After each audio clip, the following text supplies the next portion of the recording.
Switch 2發售1年多了，到底有幾個遊戲值得玩？我幾乎買了第一方的全部遊戲，一口氣從哈拉排行告訴你哪些遊戲值得玩一玩。唯獨沒有入手的2個遊戲，馬里奧網球狂熱和輪椅籃球，是因為我對體育類的遊戲並不感興趣。別誤會，我個人還是非常喜歡球的。首先講距離現在最近的斯普拉頓突擊隊，一句話總結就是怪物獵人版的斯普拉頓。他把噴山打工模式的鮭魚巢塞進了大地圖，再套上各種刷裝備零件和研究 BD 的玩法。但突擊隊最大的問題是節奏，前中期单人模式武器弱鸡，技能又少，地图設計也很普通，也沒有什麼探索的新鮮感。我一度覺得還不如噴山打工模式運輸鮭魚卵來的緊張刺激。直到後期解鎖3個背包，更多技能欄，以及拿到了第一把5星武器，游戲才突然讓人上癮。你可以配技術背包、炮塔清闸，自己玩一手狙擊槍打高爆击，也可以用螺旋桨搭配制空捡 CD 的秘宝，瘋狂缩短破坏枪 CD。這時候它才真正的变成了一個研究 BD 的 TPS 爽游，代價也很明顯，非常干。5星武器、5星零件、升星、压格子全都要刷。另外强烈建議早點聯機，要麼帶隊友飛，要麼被隊友帶飛，樂趣都能翻倍。聯機入口就是大地圖的回應求救信號。現在匹配很快，但是你自己發求助聯機的話是有30分鐘冷卻的。我是真不懂為什麼要限时呢？為什麼不能像絕地潛兵2那樣無限求助呢？總結，我給他頂級和人上人之間的評價，後期是真上癮，前期是真不如噴山打工。星際火狐一個首發定價49美刀，但流程短到初見1個多小時就能通關的遊戲，你敢信嗎？它給人感覺就是個街機遊戲，玩法上是復古的打飛機。有趣的是還有一個走地坦克的模式，這不禁讓我想起 FC 上的海陸空大作戰。當然可以穿褲襠啦，誰能拒絕穿過一個巨大機器人的褲襠呢？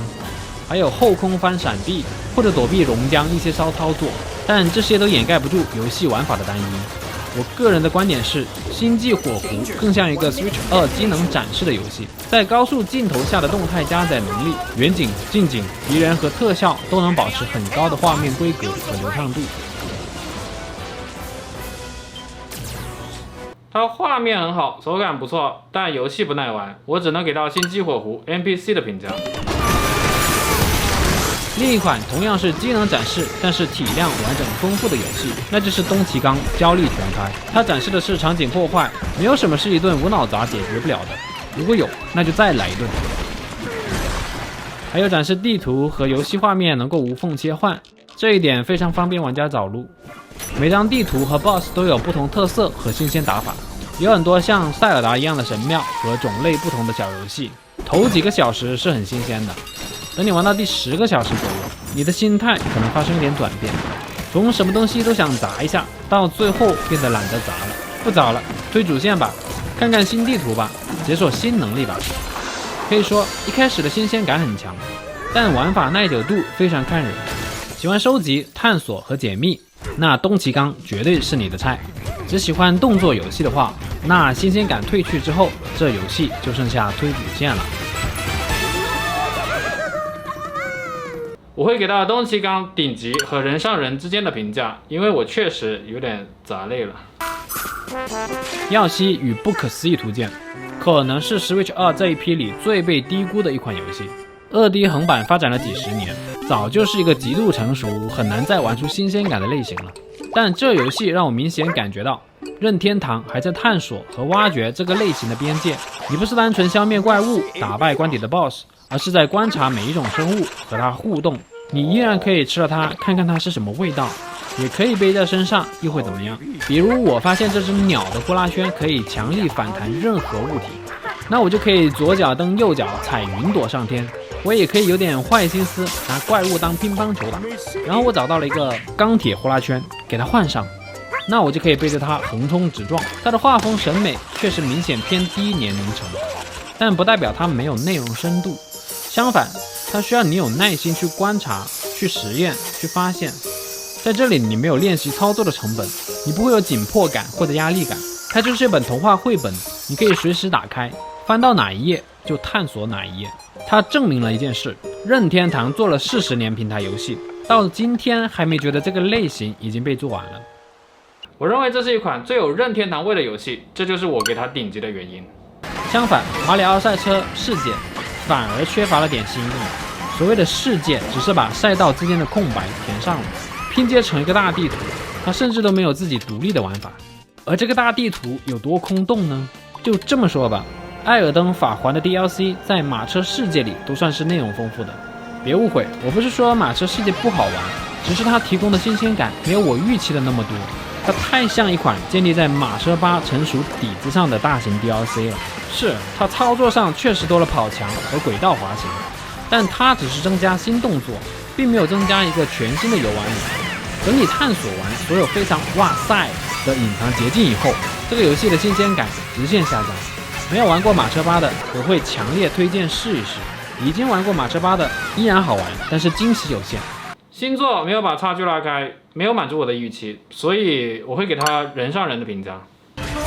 塞爾達無雙封印戰機，你們不是常說不知道塞爾達是誰嗎？塞爾達終於當了一回主角，補完了王國之類的劇情。但好笑的是，劇情演到中後期，它又開始變透明了。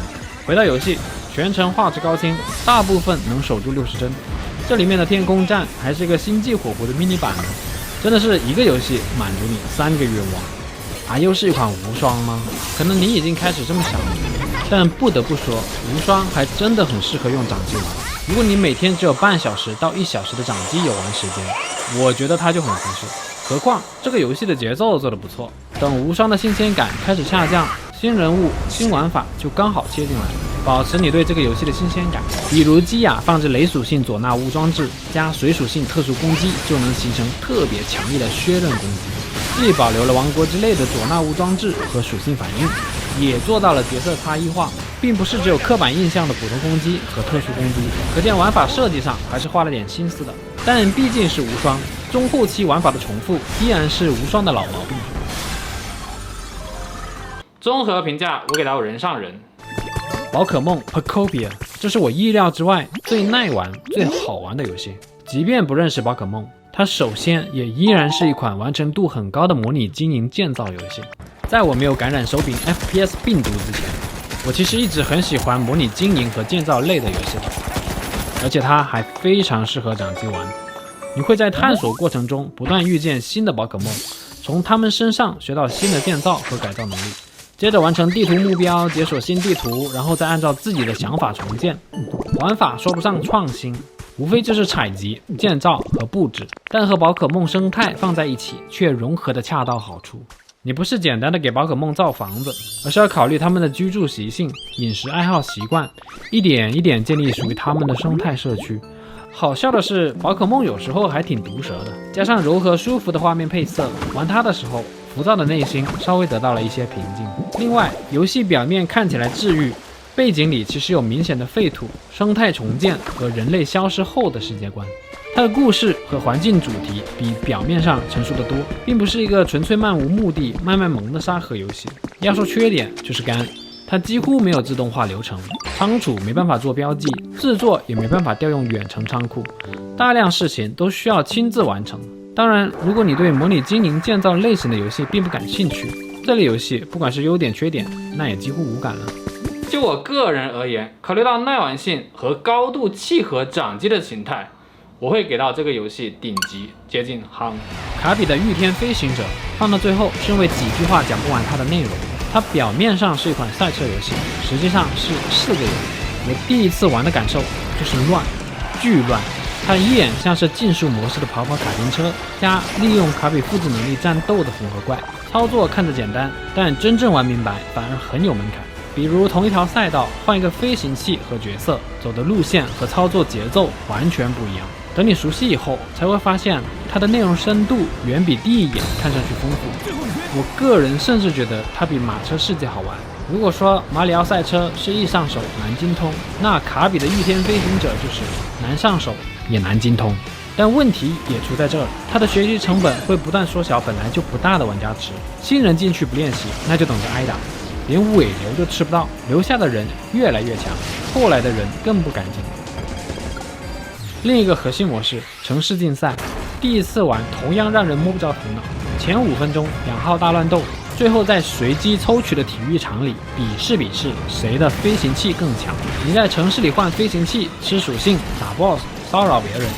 這裡主要是發育和打架，5分鐘結束後才進入正賽。如果體育場是要比飞高，那你最好之前是在堆飞行和轻量，要打架那就換一台重型飞行器，堆血量、攻击、轉向等等。城市競賽反而是現在遊戲人數最多的模式，因為它更側重娛樂休閒，不需要堆太多單機練習成本。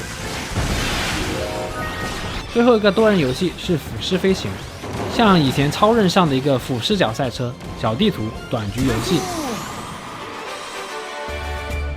而公路旅行是唯一的单机模式，它把其他3种玩法、不同飞行器和体育场项目串在一起，說是剧情模式，但我一直把它當作新手教程，適合用來熟悉遊戲模式和各种飞行器。所以卡比的御天飞行者最可惜的地方不是它不好玩，恰恰相反，它越玩越有深度，也比马车世界更对我胃口。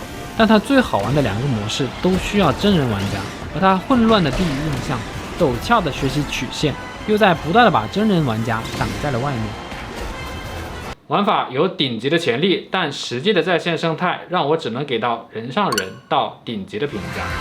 好了，除了2個球類遊戲，這就是 Switch 2發售1年多以來所有地方新遊戲。你覺得有幾個遊戲對你胃口，甚至值得為它入手 Switch 2呢？歡迎評論區給出你的答案。我是 Hin， 歡迎點讚、收藏、關注，我們下次見。